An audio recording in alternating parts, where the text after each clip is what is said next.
Y vamos a ir a Romanos capítulo 1, versículo 16. Hoy, ¿quién lee? La hermana Verónica. Bien.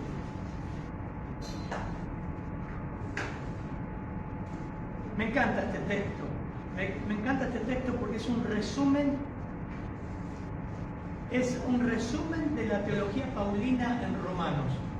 Romanos capítulo 1, versículo 16 al 17. Hay mucha tela acá, hay mucha historia.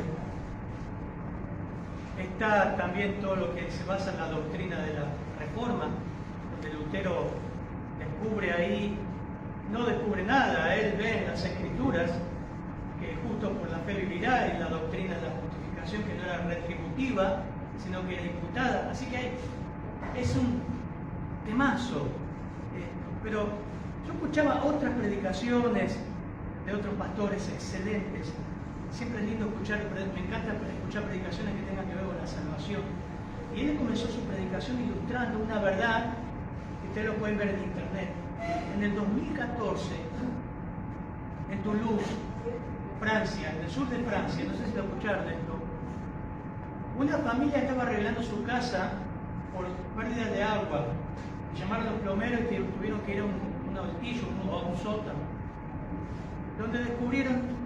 Habían comprado esa casa, y en ese lugar, en esa habitación, descubrieron un cuadro, una pintura. Y en esa pintura era de un pintor que se llama Caravaggio. La pintura estaba llena de polvillo, llena de mugre, pero en sí la pintura estaba bien mantenida. Y la llevaron a los que saben de arte, y la cotizaron, 130 millones de euros. Búsquenlo, pintura encontrada en Toulouse, Francia, en 2014. Increíble. Ahora la visitan los museos de Francia, está ahí, usted la puede ver en Google. Entonces, esta familia no sabía el tesoro que tenía escondido en la casa, que no valía eso. Y pensábamos, esto es el Evangelio, hermanos. No nos damos cuenta lo que tenemos en nuestras manos, en este vaso de barro. Miren, 2 Corintios 4:7, el apóstol Pablo menciona esto sin mencionar esta ilustración. Dice lo mismo, 2 Corintios 4:7. Si lo tiene hermana, lo lee. Capítulo 4, versículo 7. Pero tenemos este tesoro en vasos de barro, para que la excelencia del poder sea de Dios, no de nosotros. Bien, qué raro que se escuchan. ¿Está bien? Acá dice el versículo 5, no nos predicamos a nosotros mismos, sino a Jesucristo como Señor, y a nosotros como vuestros siervos por amor a Jesús. Versículo 6 de 2 Corintios 4, porque Dios, que mandó que de las tinieblas resplandeciese la luz, es el que resplandeció en nuestros corazones para iluminación del conocimiento de la gloria de Dios en la faz de Jesucristo. Pero tenemos este tesoro. ¿Cuál es el tesoro? El Evangelio. En vasos de barro, algo que no tiene valor, nosotros mismos, para que la excelencia del poder sea de Dios y no de nosotros. Creo que no nos damos cuenta, hermanos,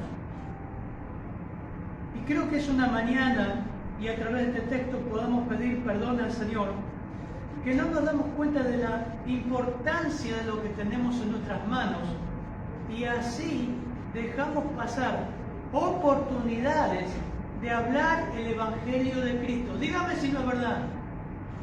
Recién compartíamos la mayor cantidad de tiempo, horario terrenal que pasamos en la semana, y si sumamos las horas en un mes, en un año, la pasamos en nuestro trabajo.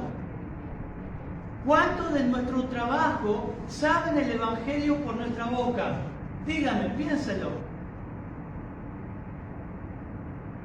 Decimos que tenemos este maravilloso tesoro en vaso de barro. ¿Qué estamos haciendo con él?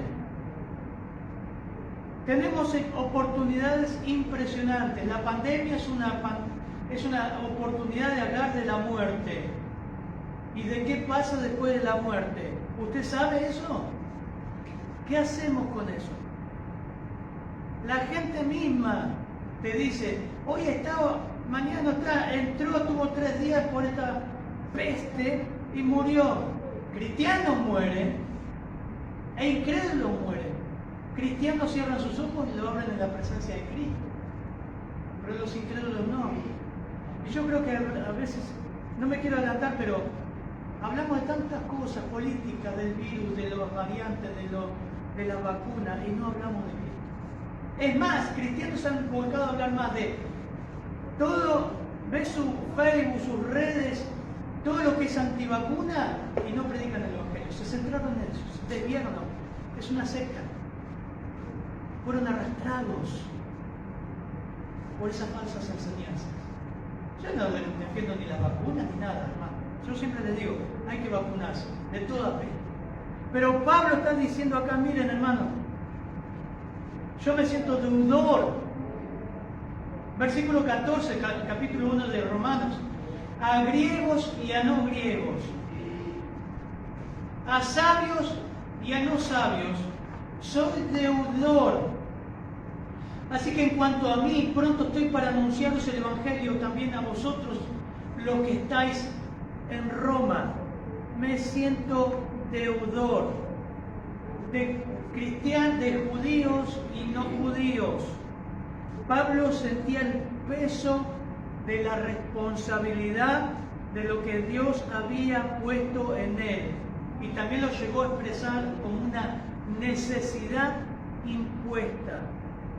Ahora, vamos a ver 3 razones que te tienen que motivar. Esto lo dimos cuando dimos Romanos 10, pero cada tanto es lindo refrescarlo y ver cómo Dios lo aplica a nosotros. Así es la palabra de Dios, hermanos. Vas a leer Filipenses otra vez, Dios va a volver a hablarte. Vas a leer Romanos otra vez, Dios va a volver a hablarte. ¿Cuál es la primera razón que me va a motivar a predicar el Evangelio en el trabajo? Digo en el trabajo porque también es en el barrio, en los familiares que vas a visitar ahora en las vacaciones. Aprovechar el tema de la pandemia, aprovechar el tema del virus, pero encararlo para... ¿Y usted si muere? ¿Dónde cree que va? ¿Por qué cree eso? Encararlo. ¿Es así, Vicente, o no es así? Hay que encarar todo eso para hablar del Evangelio. Y la primera razón por la que Pablo hablaba del Evangelio era que se centraba en la gloria del Evangelio. Y dice versículo 16, hermana. Porque no me avergüenzo del Evangelio, porque es poder de Dios para salvación a todo aquel que cree, al judío primeramente y también al griego. Quizás leíste un montón de veces este pasaje. Sí, pastor, lo leí, lo sé de memoria, no me avergüenzo del Evangelio. Bueno, pero vos tenés que ambientarte. ¿Por qué Pablo está diciendo que no me avergüenzo del Evangelio? Tenía razones suficientes para avergonzarse del Evangelio, como muchos lo hicieron. Y es que Pablo estaba hablando en un contexto de que quería ir a Roma. Y Roma era el núcleo, le decían la señora del mundo antiguo, era el núcleo político y filosófico del mundo antiguo. Hermanos, Roma fue, si bien los judíos rechazaron al Señor y pidieron a Pilato que lo crucifique, el sistema por el cual el Señor murió fue diseñado por Roma. Roma tenía las cruces en la cruzada de camino donde mataba a todos los delincuentes. Ellos sabían quién era Jesús. Y hay varios autores. Un autor dijo el Evangelio de un carpintero crucificado en ellos. Bueno, en las calles de Roma, de su imperio, era el imperio más importante antiguo. El Evangelio de un carpintero crucificado en las calles de la Roma imperial no es una idea tan incongruente para que uno se avergüence de tal proyecto. Siempre se dice que en la historia aparece en Roma una cruz de un hombre con cabeza de burro crucificado burlándose de los cristianos. Ellos se burlaban, era incongruente, por eso Pablo dice que era insensato para los gentiles. La palabra es moría, era una burla, era dantesco, era una estupidez, esa es la traducción. Hablar el Evangelio a Roma, siendo que ellos lo habían crucificado.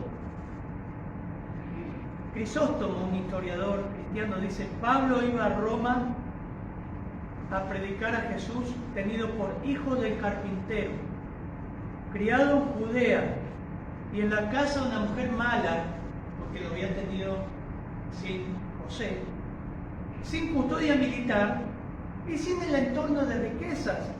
Aún peor, murió como un criminal entre ladrones y sufrió muchas otras vergüenzas, rechazado por su pueblo. Era incongruente. No me avergüenzo del Evangelio. Entienden que tenía razones suficientes para que el apóstol Pablo se avergonzara de ir a semejante imperio a predicar el Evangelio. Es más, el mensajero que iba a dar el Evangelio estuvo encarcelado en Filipos, fue echado de Tesalónica, salió a escondidas de Berea, fue burlado en Atenas, fue juzgado como insensato en Corinto, fue apedreado en Galacia. ¿Y usted aceptaría un predicador así, que lo echaron de todos lados? No me avergüenzo del Evangelio. Otro autor que me encantó esa predicación que yo quería enjugar, enriquecer esta predica, decía: el Evangelio de Cristo para el mundo es una paradoja. Y es interesante estudiar lo que es una paradoja. Y el diccionario dice que una paradoja son dichos que tienen una aparente contradicción.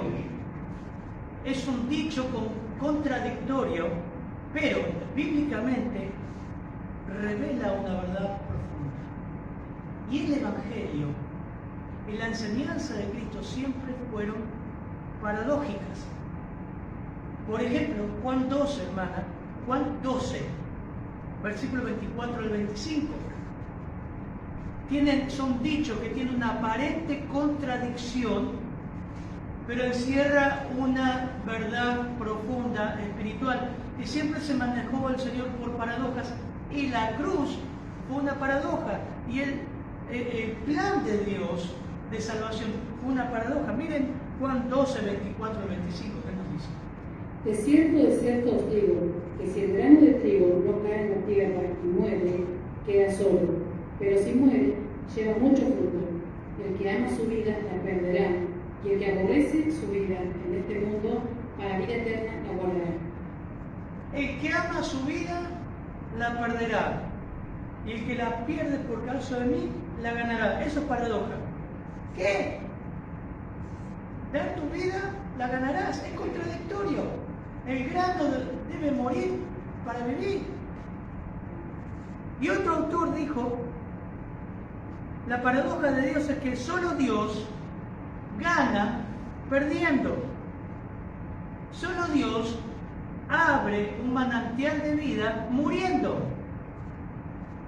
Ahora usted dice: qué bendición, pastor, pero esto para los romanos era algo ilógico, incongruente. Dios desafía, siempre desafió la lógica humana y enloqueció la sabiduría de este mundo.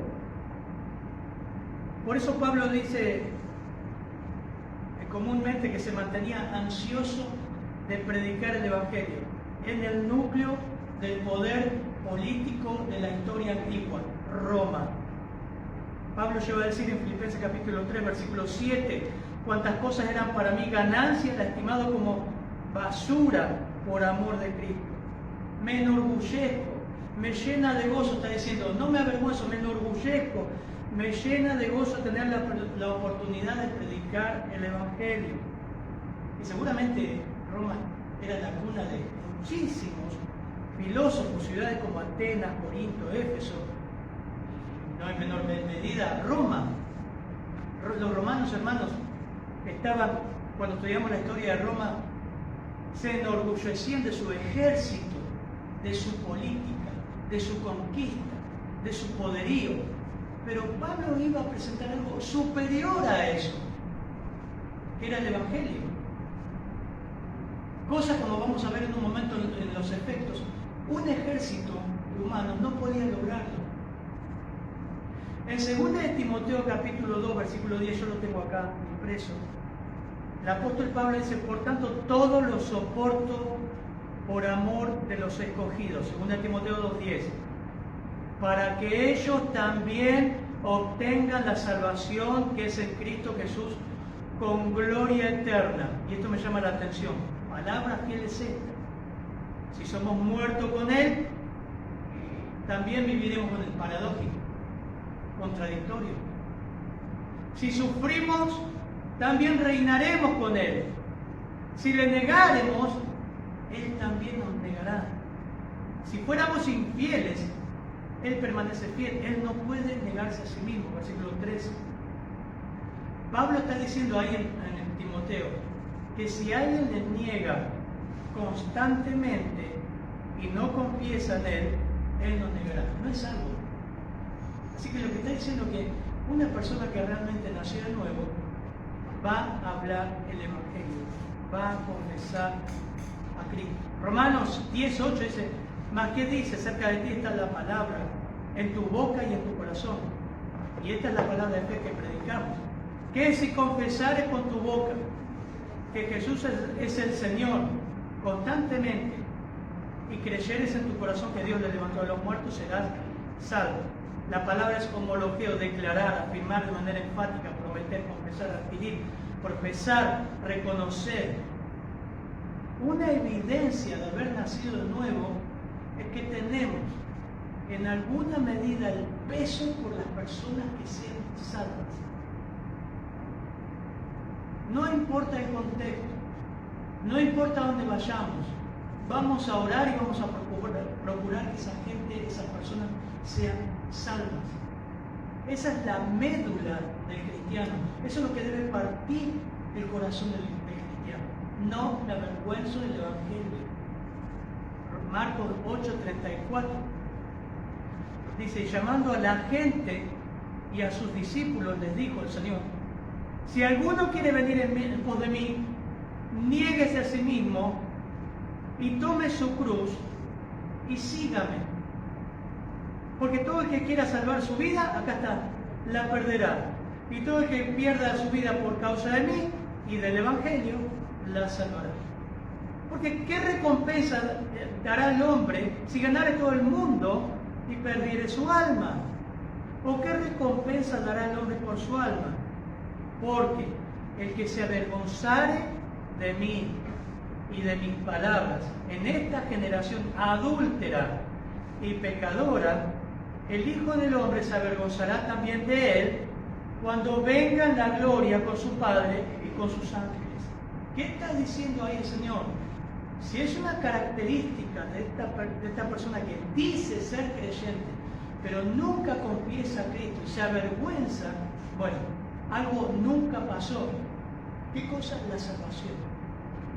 Así que esa es una gran razón que nos debe motivar a predicar el Evangelio, la gloria del Evangelio, el poder del Evangelio. Quizás no sepa mucho. A mí me gusta ir, vamos a ir a Juan 9. ¿Cómo ves un fruto de salvación en una persona? Mira, no sabe mucho. No sabe mucho de teología, no sabe mucho de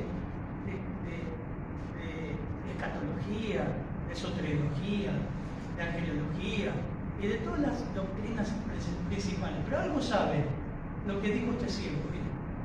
Versículo 24 de Juan 9. ¿Se acuerdan? Tendríamos que leer todo el capítulo, es hermoso. Es el ciego que es sanado y los fariseos se ponen verdes porque tan manifiesta, tan claro la identidad de Cristo revelada a través de la sanidad de este ciego, que los fariseos empiezan a interrogar a este muchacho. Entonces volvieron a llamar al hombre que había sido ciego y le dijeron: ¡da gloria a Dios! 9:24. Y dice: nosotros sabemos que este hombre es pecador. Mire lo que contesta el cieguito. Entonces él respondió y le dijo, si es pecador, no lo sé. ¿Qué está diciendo ahí el ciego? No conozco mucho de él, no sé mucho de su vida, pero una sola cosa sé, que habiendo yo sido ciego, ahora veo. Hermoso, el versículo.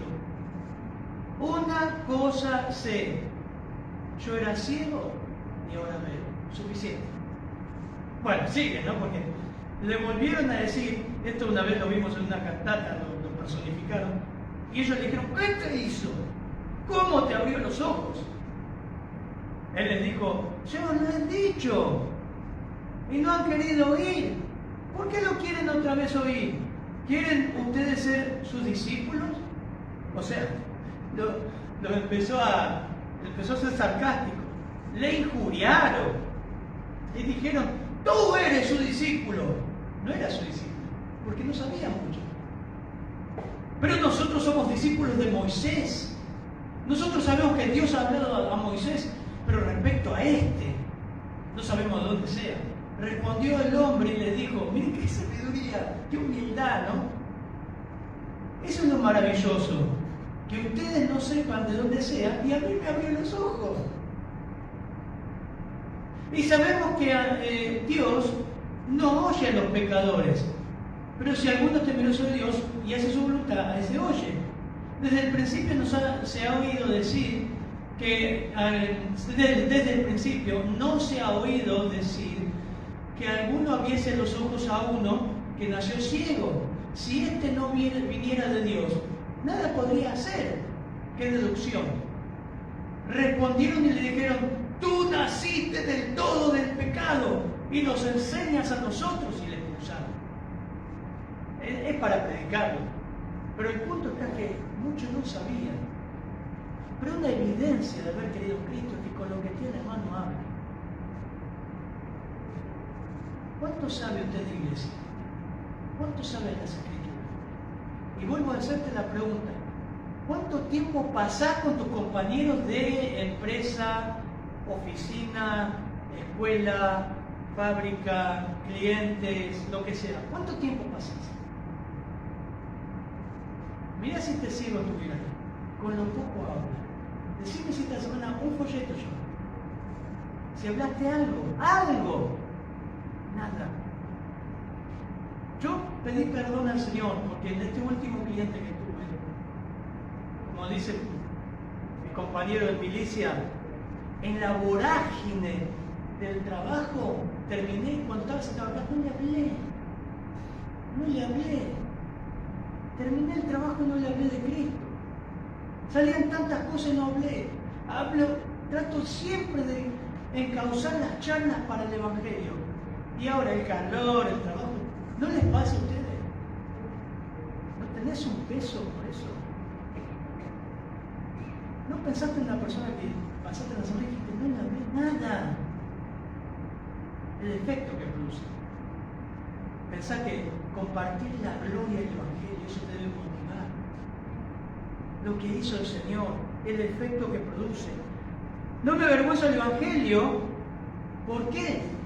Porque es poder de Dios para salvación a todo aquel que cree, al judío primeramente y también al griego. Poder, dunamis. Ustedes ya saben estas palabritas. Significa poder, fuerza, capacidad, habilidad. Romanos 1:20.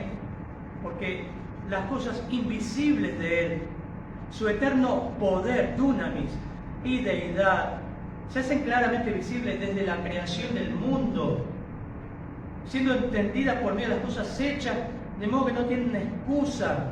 ¿Se acuerdan de ese pasaje, no? Usted puede decir, ¡wow! El poder de Dios creando. El otro día veíamos un canal donde veíamos todas las criaturas marinas y los arrecifes, es decir, ¡wow! Los detalles de los animales microscópicos que Dios creó, el diseño que tiene la creación. Es impresionante. Bueno, esa misma palabra Pablo la vincula con el Evangelio. Lo mismo, poder. El Evangelio tiene poder. Y el apóstol Pablo lo experimentó en carne propia. había experimentado el efecto del Evangelio en su propia vida. Otro pasaje que aparece en Romanos 9:17 dice, porque la Escritura dice a Faraón, para esto mismo te he levantado, a Faraón, el Señor, para mostrar en ti mi poder y para que mi nombre sea anunciado por toda la tierra. La plaga de Egipto. Dios mostró su poder a través de la dureza de Faraón. Pablo vincula esta palabra con el Evangelio. Romanos 15:17 nos dice, tengo pues de qué gloriarme en Cristo Jesús, en lo que a Dios se refiere, porque no osaría hablar sino de lo que Cristo ha hecho por medio de mí para obediencia de los gentiles, con la palabra y con las obras, con potencia de señales y prodigios y con el poder del Espíritu de Dios, de manera que desde Jerusalén y por los alrededores hasta Ilírico, todo lo he llenado del Evangelio de Cristo, y de esta manera me esforcé en predicar el Evangelio donde Cristo no hubiese sido nombrado. Y me viene ahí y decimos, ¿qué esfuerzo hago por predicar el Evangelio? O lo tenemos que hacer como iglesia. Pero si la Biblia habla que los tesalonicenses por donde iban hablando, de modo que Pablo no tenía que ir a hablar nada. O necesitamos hacer una verdadera campaña y traer a algunos gringos, un show infantil, alguna actividad para predicar el Evangelio. Esa no es la idea. El no avergonzarse del Evangelio es de cada uno. De no dejar pasar oportunidades y comprarle las oportunidades. Pablo dice que se esforzó en predicar el Evangelio, no en traer creyentes de otra iglesia. Por eso se nota donde había otro fundamento. Usted no está llamado a predicarle a creyentes de otra iglesia que le va mal y traerlo acá. No traiga creyentes de otra iglesia. Traiga a sus vecinos. Ha venido gente de otra iglesia y ha hecho lío. Lo que menos necesitamos lío, necesitamos gente nueva, gente que conozca a Cristo, gente que usted gane. El efecto, miren lo que dice 1 Corintios capítulo 1, versículos 18 y 19. Volvemos a lo que es paradójico y Pablo lo ilustra en este capítulo de 1 Corintios capítulo 1, versículo 18. La palabra de la cruz es locura, es una estupidez a lo que se pierde. Esa es la traducción. Moría. Es necedad, es insensatez. A los que se pierden. Pero a los que se salvan, estos a nosotros el poder de Dios, porque está escrito: destruiré la sabiduría de los sabios, desecharé el entendimiento de los entendidos. ¿Dónde está el sabio? Pablo escribe a Corinto, una ciudad que se captaba en los oradores, en la retórica, en los filósofos, en toda la filosofía, en todo lo que imperaba en ese tiempo. Y Pablo, en 2 Corintios parece que Pablo era como, no era muy buen visto, no era muy buen orador. Ustedes saben lo que pasa después con el apóstol Pablo, que escribe 2 Corintios, defiende su apostolado. Fue desechado por ellos. Ahora, Pablo dice, ¿dónde está el sabio? ¿Dónde está el escriba? ¿Dónde está el disputador de este siglo? ¿No ha enloquecido Dios la sabiduría de este mundo? Pues ya en la sabiduría de Dios, el mundo no conoció a Dios mediante la sabiduría, agradó Dios salvar a los creyentes por la estupidez de la predicación. Porque los judíos piden señales y los griegos buscan sabiduría. Pero nosotros predicamos a Cristo crucificado, para los judíos ciertamente tropezadero, y para los gentiles, los romanos, locura. Mas para los llamados, así judíos como griegos, o sea, los creyentes, Cristo es poder de Dios y sabiduría de Dios. Amén. No se escucha, ¿Es verdad? Cristo es poder de Dios y sabiduría de Dios, porque lo insensato de Dios es más sabio que los hombres y lo débil de Dios es más fuerte que los hombres. Miren, hermanos, vuestra vocación, que no sois muchos sabios según la carne, ni muchos poderosos, ni muchos nobles, sino que los necios. Imagínate esta predicación, ¿no? ¿Cuántos de hoy día predican esto? Los necios del mundo escogió Dios para avergonzar a los sabios. ¿Quién es lo necio de este mundo? Levante la mano. Y lo débil del mundo cogió Dios para avergonzar a lo fuerte. Lo vil del mundo. ¿Quién es lo vil del mundo? Llegás a un punto delante de la cruz que te ves así. Pablo habla con ironía.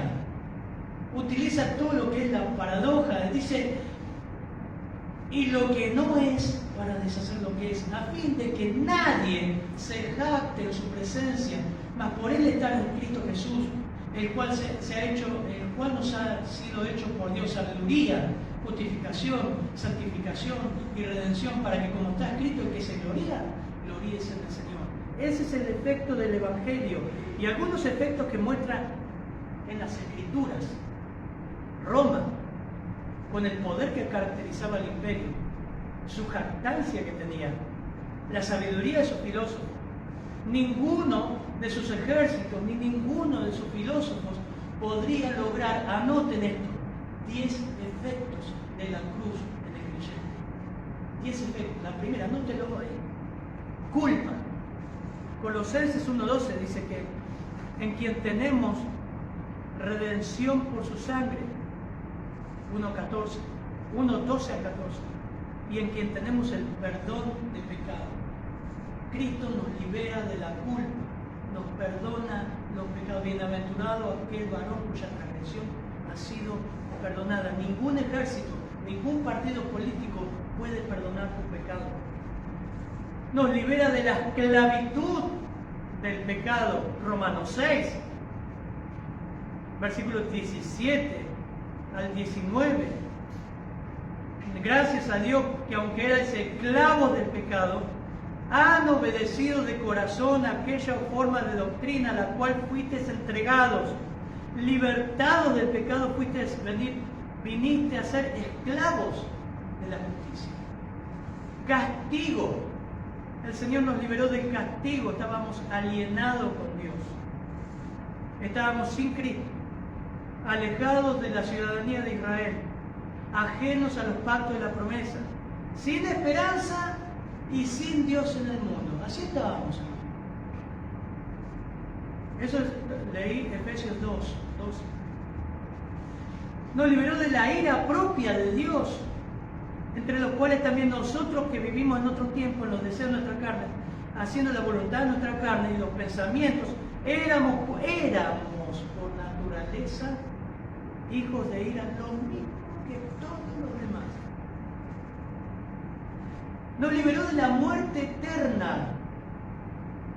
Mas os digo, amigos míos, no temáis a aquel que mata el cuerpo y después nada puede hacer, aunque sea el coronavirus. Pero os enseñaré a quién deben temer. No es al coronavirus ni a la vacuna. Teman a aquel que después de haber quitado la vida, tiene el poder de echar en el infierno sus almas. Eso digo, a ese tema. Lucas 12:4. ¿Qué nos dio? Justicia. Justificado pues por la fe tenemos paz para con Dios. Eso no lo hace ningún partido político. El hombre no puede justificarse a sí mismo delante de Dios. Lo hizo Cristo. Santidad. Así que os ruego, hermanos, por la misericordia de Dios, presenten vuestros cuerpos en sacrificio vivo, santo, agradable a Dios, que es su culto racional. No se conformen en este siglo. Transfórmense por medio de la renovación de vuestro entendimiento, para que comprueben cuál sea la buena voluntad de Dios, agradable y perfecta. Comunión con Dios. No tenía santo.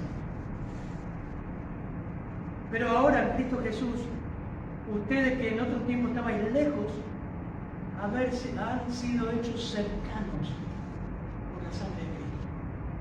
Cercanos a Dios. Amor de Dios en nosotros. La esperanza no avergüenza, porque el amor de Dios ha sido derramado en nuestros corazones por el Espíritu Santo que nos fue dado. Vida eterna, y Él os dio vida a vosotros cuando estaban muertos en delitos y pecados. Aún estando nosotros muertos en pecado, nos dio vida juntamente con Cristo. Por gracia sois salvos. Todo esto, estos 10 elementos que les di, no lo da Roma. Y Pablo dice, estos son algunos de los efectos del Evangelio. Por tanto, esto te debe motivar a que estos efectos los pueda tener tu mamá, tu hijo, tu compañero de escuela, tu compañero de trabajo, porque vos ya los tenés. ¿Dónde tiene ese efecto? Bueno, el versículo 16 te dice, ¿quién logra esos efectos? A todo aquel que cree. Al judío primeramente y también al griego. Todo aquel que cree. Todo aquel que pone su acción en fe, su acción, que obviamente es un condicionante. Dios da la fe. La fe, dice Hebreos 11:1, pues es pues la fe, la certeza de lo que se espera y la convicción de lo que no se ve. Es una confianza y certera, presente, dada por Dios sobre una realidad futura inconmovible, lo da Dios. Es una convicción de que por medio de Cristo y su sacrificio expiatorio, mis pecados son perdonados y mi deuda con Dios es cancelada, es quitada. Maravilloso. Eso es lo que debemos compartir, eso es lo que nos debe animar. Un autor definió que fe es aquella apertura que Dios mismo provoca en la persona hacia el Evangelio. Es la respuesta humana de sumisión al juicio y la misericordia de Dios que Él produce en el corazón. No obstante, la fe que Dios despierta es verdaderamente la decisión propia del ser humano. No me venga, hermano, a decir, pero pastor, yo no sé si esa persona es elegida o no es elegida. Si esa persona es elegida, va a creer en Cristo. Nuestra obligación, nuestra responsabilidad, nuestra deuda es compartirle la fe, compartirle a Cristo. Pero esto me lleva a lo que revela el Evangelio. Fíjense el versículo 17, por favor, si se puede leer, 1:17. No solamente la gloria del Evangelio, mi deuda con el Evangelio, sino también los efectos que produce y lo que revela. Leemos 1:17. Porque del Evangelio la justicia de Dios se revela por fe y para fe, como está escrito, mas el justo por la fe vivirá. Cuando usted predica el Evangelio, usted está revelando la justicia de Dios, que se revela por fe. Como está escrito, mas el justo por la fe vivirá. Pablo trae un texto de Habacuc. Es interesante. Y este texto, como les decía al principio, fue un rompedero de cabeza para Lutero. Lutero es quien luchó con este concepto. Y un día, por la iluminación divina, se dio cuenta que el significado aquí de la justicia de Dios no era retributiva, sino que era una justicia libremente imputada al pecador por la gracia soberana de Dios en base a la obra expiatoria de Cristo. ¿Qué significa esto? Justificados pues por la fe, tenemos paz para morir. Que Dios debía hacer justicia con el pecado. La paga del pecado es muerte. Mas la dádiva de Dios es vida eterna en Cristo Jesús. Dios debía hacer justicia. El catolicismo enseñaba y enseña que usted alcanza la justicia de Dios con sus obras. Produciendo buenas obras, Dios va a justificarlo. Eso es una mentira. Y eso es lo que descubrió Lutero en el año 1515, estudiando este texto.